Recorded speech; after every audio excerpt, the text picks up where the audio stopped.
What is inflation? I don't know. In simple terms, inflation is when prices go up over time. Imagine a cup of coffee that cost $5 last year and now costs $6. That's a 20% increase.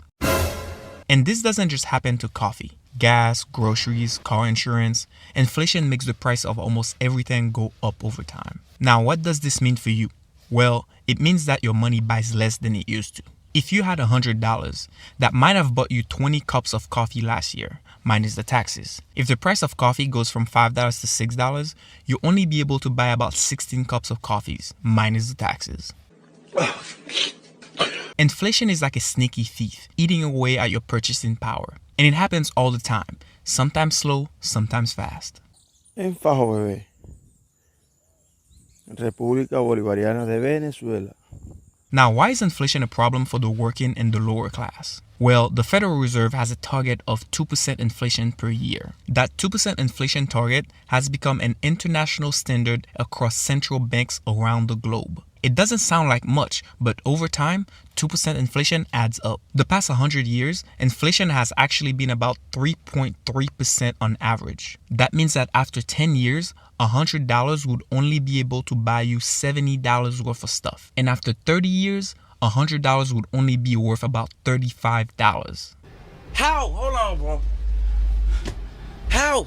Most of us never learned anything about finance in school. We were told that investing is risky, and we were told by our parents to save as much money as possible. Well, here's the problem with that. As of March 15, 2025, the national average savings account APY is about 0.41%. That means that if you just leave your money in a bank account, you're losing about 2.89% per year. Let me give it to you in numbers. If you save $100,000 in a regular bank account, after 10 years, your $100,000 would only be worth about $75,000. And after 30 years, you would only be able to buy $40,000 worth of stuff. Now, a lot of people use something called a high yield savings account. As of March 2025, some high yield savings account offer up to 4.6%. That number is not going to be the same for everyone depending on the savings account and if the Federal Reserve decides to change the interest rates. But a high yield savings account sounds great because if inflation is 3.3%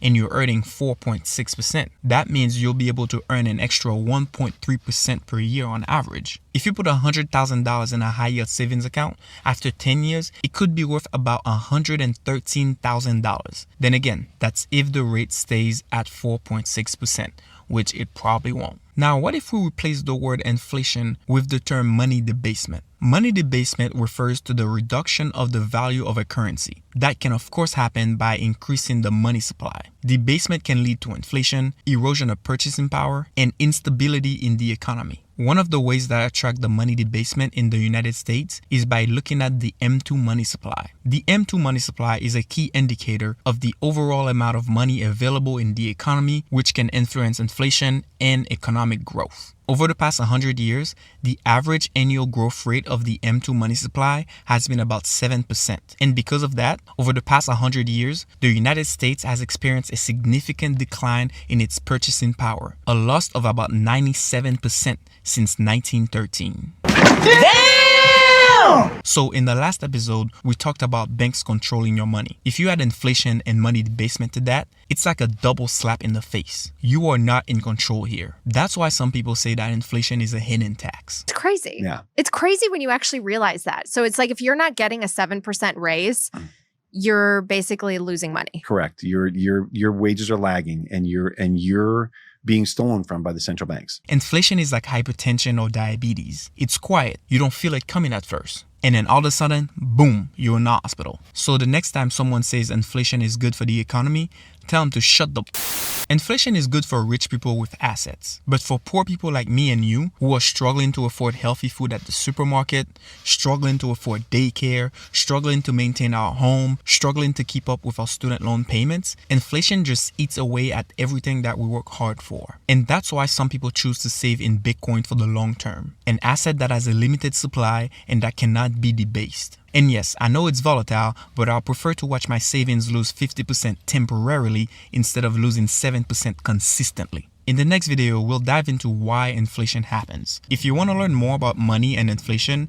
check out the book, The Hidden Cost of Money. You can also listen to it on Audible. And look, I cannot give you financial advice, but it might make sense just to get some in case it catches on.